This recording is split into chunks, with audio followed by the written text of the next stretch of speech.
Chapter 14, The Blue Sweater. In the morning, a cold, wet mist hung over the Lagerstrasse. I was grateful that Betsy did not have to stand outside. All day, the blanketing fog hung over Ravensbrück, an eerie day when sound was muffled and the sun never rose. I was on potato detail, one of a crew hauling baskets of potatoes to long trenches to be covered with dirt against the freezing weather ahead. I was glad of the hard physical work that drove some of the damp from my bones and for the occasional bite of raw potato when guards were not watching. The next day, when the white pall still lay over the camp, my loneliness for Betsy became too much to bear. As soon as roll call was dismissed, I did a desperate thing. Mean had told me a way to get into the hospital without passing the guard post inside the door. The latrine at the rear, she said, had a very large window too warped to close tight. Since no visiting was permitted in the hospital, relatives of patients often took this way of getting inside. In the dense fog, it was easy to get to the window unseen. I hoisted myself through it, then clapped my hand to my nose against the stinging odor. A row of lidless, doorless toilets stretched along one wall in the pool of their overflow. I dashed for the door, then stopped, my flesh crawling. Against this opposite wall, a dozen naked corpses lay side by side on their backs. Some of the eyes were open and seemed to stare unblinkingly at the ceiling. I was standing there, lead-footed with horror, when two men pushed through the door carrying a sheet-wrapped bundle between them. They did not even glance at me, and I realized they took me for a patient. I ducked round them into the hall and stood a moment, stomach nodding with the sight I had seen. After a while, I started aimlessly off to the left. The hospital was a maze of halls and doors. Already, I was not sure of the way back to the latrine. What if the potato crew left before I got back? And then a corridor looked familiar. I hurried, almost running from door to door. At last, the ward where I had left Betsy. No hospital personnel was in sight. I walked eagerly down the aisles of cots, looking from face to face. Corey.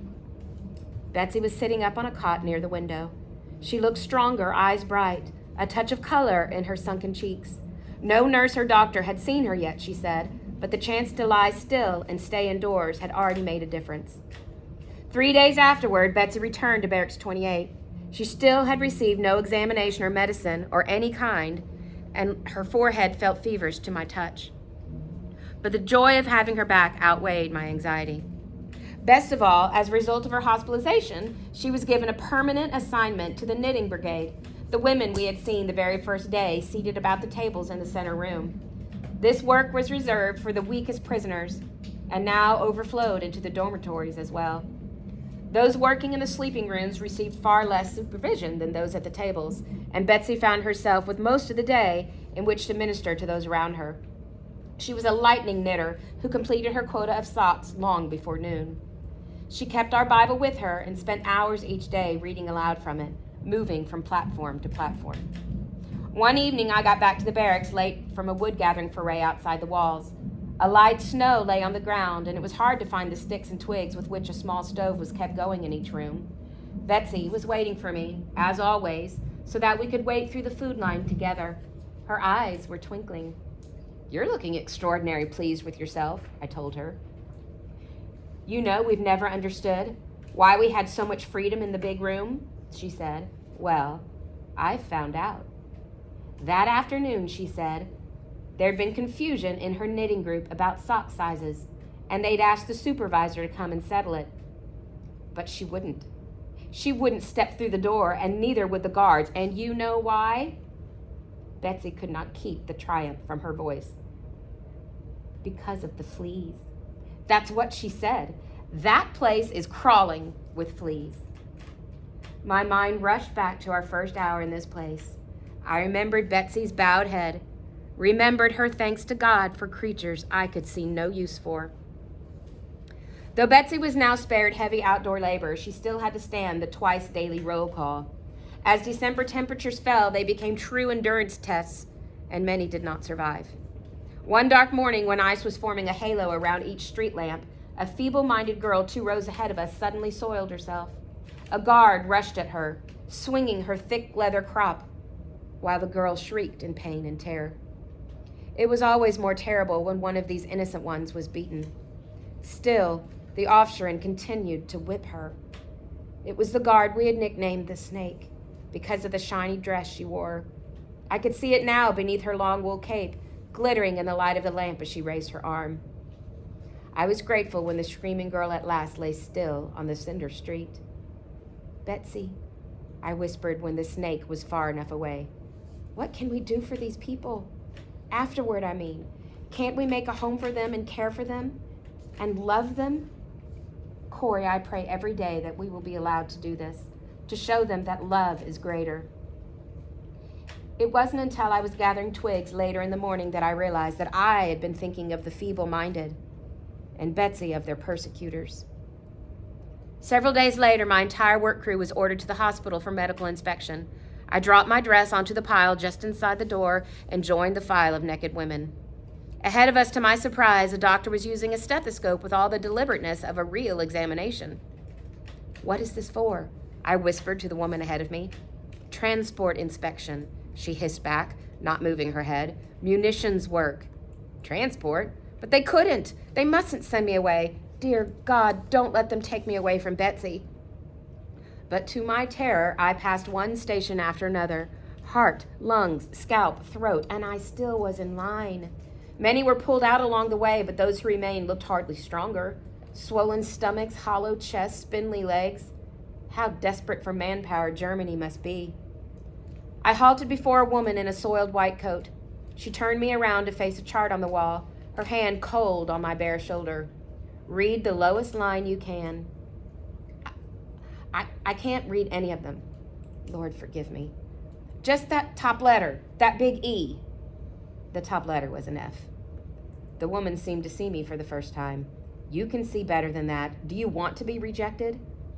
At Ravensbrück, munitions transport was considered a privilege. Food and living conditions in the factories were said to be far better than here in the camp. "Oh, yes, doctor. My sister's here at Ravensbrück. She's not well. I can't leave her." The doctor sat down at her table and scrawled something on a piece of paper. "Come back tomorrow to be fitted for glasses." Catching up to the line, I unfolded the small blue slip of paper. Prisoner 66730 was instructed to report for an optical fitting at 6:30 the following morning. 6:30 was the time the transport convoys were loaded. And so the huge vans rumbled down the Lagerstrasse the next day. I was standing in a corridor of the hospital waiting my turn at the eye clinic. The young man in charge was perhaps a qualified eye doctor, but his entire equipment consisted of a box of framed glasses, from gold-rimmed bifocals to a plastic-framed child's pair. I found none that fit, and at last was ordered back to my work detail. But of course, I had no work assignment, having been marked down for transport. I walked back uncertainly towards Barracks 28. I stepped into the center room. The supervisor looked over the heads of the knitting crew. "Number," she said. I gave it, and she wrote it on the black-covered book. "Pick up your yarn and pattern sheet," she went on. "You'll have to find a place on one of the beds. There's no room here." And she turned back to the pile of finished socks on the table. I stood blinking in the center of the room. Then, grabbing a skein of the dark gray wool, I dashed through the dormitory door, and thus began the closest, most joyous weeks of all the time in Ravensbrück. Side by side in the sanctuary of God's fleas, Betsy and I ministered the word of God to all in the room. We sat by deathbeds that became doorways of heaven. We watched women who had lost everything grow rich in hope. The knitters of Barracks 28 became the praying heart of the vast deceased body that was Ravensbrück, interceding for all in the camp, guards under Betsy's prodding, as well as prisoners. We prayed beyond the concrete walls for the healing of Germany, of Europe, of the world, as Mama had once done from the prison of a crippled body. And as we prayed, God spoke to us about the world after the war. It was extraordinary. In this place where whistles and loudspeakers took the place of decisions, God asked us what we were going to do in the years ahead. Betsy was always very clear about the answer for her and me. We were to have a house, a large one, much larger than the Baye, to which people who had been damaged by concentration camp life would come until they felt ready to live again in the normal world. "It's such a beautiful house, Corey. The floors are all inlaid wood, statues set in the walls, and a broad staircase sweeping down, and gardens all around it where they can plant flowers. It will do them good, Corey, to care for flowers." I would stare at Betsy in amazement as she talked about these things. She spoke always as though she were describing things that she saw, as if that wide, winding staircase and those bright gardens were the reality, and this cramped, filthy barracks the dream. But it wasn't a dream. It was really, achingly, endlessly true, and it was always during roll calls that the accumulated misery threatened to overwhelm me. One morning, 3 women from Barracks 28 lingered inside a few minutes to avoid the cold. All the following week, the entire barracks was punished by an extra hour at attention. The lights on the Lagerstrasse were not even lit when we were driven from our bunks at 3:30 a.m. It was during this pre-inspection lineup one morning that I saw what I had till then refused to believe. Headlights appeared at the far end of the long street, waving over the snow. Trucks with open flatbeds in the rear were approaching, spattering slush as they passed. They pulled up at the front door of the hospital. The door opened, and a nurse appeared, supporting an old woman whose legs buckled as she limped down the steps. The nurse lifted her gently onto the back of a truck. They were pouring out the door now, leaning on the arms of nurses and hospital helpers, the old, the ill. Last of all came orderlies with stretchers between them. Our eyes took in every detail of the scene. Our brains refused. We had known that when overcrowding reached a certain point, the sickest were taken to the brick building at the foot of the great square smokestack. But that these women here in front of us, these very ones, it was not possible. Above all, I could not put it together with the kindly behavior of the nurses. That one in the truck just ahead, bending tenderly over her patient. What was passing through her mind just now? And all the while it grew colder. One night during evening roll call, a platoon somewhere far down the Lagerstrasse began a rhythmic stamping. The sound grew as others picked it up. The guards did not stop us. And at last the entire street was marching in place, pounding tattered shoes against frozen ground, driving circulation back into numb feet and legs. From now on, this was the sound of roll call, the stamping of thousands of feet on the long, dark street. And as the cold increased, so did the special temptation of concentration camp life, the temptation to think only of oneself. It took 1,000 cunning forms. I quickly discovered that when I maneuvered our way toward the middle of the roll call formation, we had a little protection from the wind. I knew this was self-centered. When Betsy and I stood in the center, someone else had to stand on the edge. How easy it was to give it other names. I was acting only for Betsy's sake. We were an important ministry and must keep well. It was colder in Poland than in Holland. These Polish women were probably not feeling the chill the way we were. Selfishness had a life of its own. As I watched Mean's bag of yeast compound disappear, I began taking it from beneath the straw only after lights out, when others would not see and ask for some. Wasn't Betsy's health more important? You see, God, she can do so much more for them. Remember that house after the war. And even if it wasn't right, it wasn't so very wrong, was it? Not like sadism and murder and the other monstrous evils we saw in Ravensbrück every day. Oh, this was the great ploy of Satan in that kingdom of his, to display such blatant evil that one could almost believe one's own secret sins didn't matter. The cancer spread. The second week in December, every occupant of Barracks 28 was issued an extra blanket. The next day, a large group of evacuees arrived from Czechoslovakia. One of them, assigned to our platform, had no blanket at all, and Betsy insisted that we give her one of ours. So that evening, I lent her a blanket, but I didn't give it to her. In my heart, I held on to the right to that blanket. Was it coincidence that joy and power imperceptibly drained from my ministry? My prayers took on a mechanical ring. Even Bible reading was dull and lifeless. Betsy tried to take over for me, but her cough made reading aloud impossible. And so I struggled on with worship and teaching that had ceased to be real, until one drizzly, raw evening, when just enough light came through the window to read by, I came to Paul's account of his thorn in the flesh.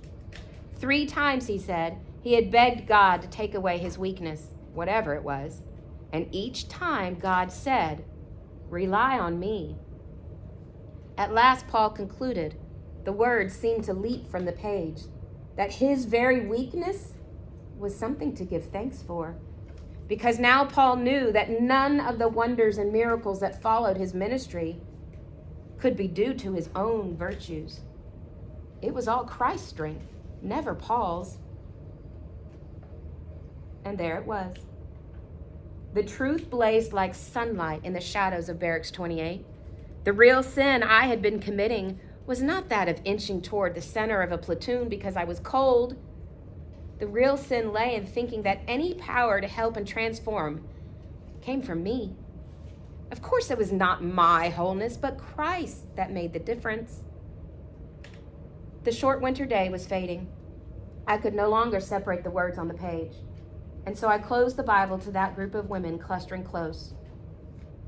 I told the truth about myself, my self-centeredness, my stinginess, my lack of love.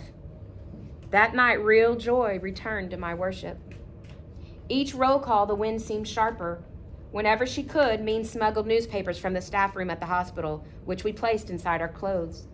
Nolly's blue sweater beneath Betsy's dress was black with newsprint. The cold seemed to be affecting Betsy's legs. Sometimes in the morning she could not move them at all, and two of us would have to carry her between us. It wasn't hard. She weighed no more than a child, but she could no longer stamp her feet as the rest of us did to keep blood flowing. When we returned to the dormitory, I would rub her feet and hands, but my own only picked up the chill from hers. It was the week before Christmas that Betsy woke up unable to move either arms or legs. I shoved my way through the crowded aisles to the center of the room. The snake was on duty. Please, I begged. Betsy is ill. Oh, please, she's got to get to the hospital. Stand at attention, state your number.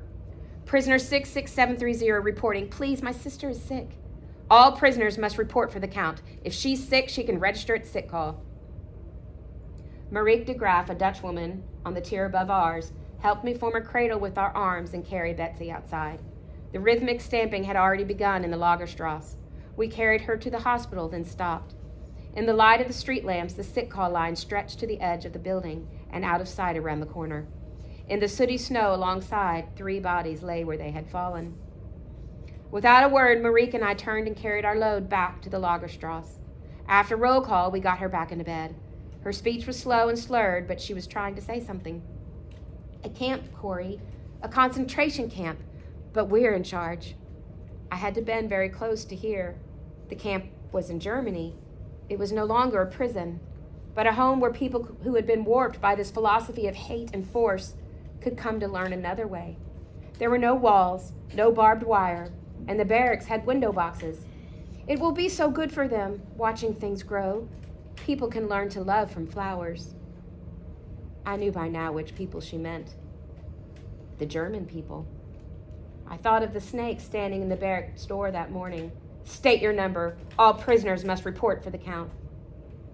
I looked into Betsy's shrunken face. We are to have this camp in Germany instead, Betsy? Instead of the big house in Holland? Oh, no. She seemed shocked. You know we have the house first. It's ready and waiting for us. Such tall, tall windows. The sun is streaming in. A coughing fit seized her. When finally she lay still, a stain of blood blacked the straw. She dozed fitfully during the day and night that followed, waking several times with the excitement of some new detail about our work in Holland or Germany. The barracks are gray, Corey, but we'll paint them green. Bright, light green, like springtime. We'll be together, Betsy? We're doing all this together? You're sure about that? Always together, Corey. You and I, always together. When the siren blew the next morning, Marieke and I carried Betsy from the dormitory. The snake was standing at the street door. As we started through it with our fragile burden, she stepped in front of us. Take her back to the bunks. I thought I'll take her back. Wonderingly, we replaced Betsy on the bed. Sleet rattled against the windows. Was it possible that the atmosphere of Barracks 28 had affected even this cruel guard? As soon as roll call was dismissed, I ran back to the dormitory. There, beside our bed, stood the snake. Beside her, 2 orderlies from the hospital were setting down a stretcher. The snake straightened almost guiltily as I approached. Prisoners ready for transfer, she snapped. I looked at the woman more closely. Had she risked fleas and lice to spare Betsy a sick call line? She did not stop me as I started after the stretcher. Our group of knitters was just entering the big room. As we passed, a Polish friend dropped to her knees. and made the sign of the cross. Sleet stung us as we reached the outside. I stepped close to the stretcher to form a shield for Betsy. We walked past the waiting line of sick people through the door and into a large ward. They placed the stretcher on the floor, and I leaned down to make out Betsy's words. Must tell people what we have learned here.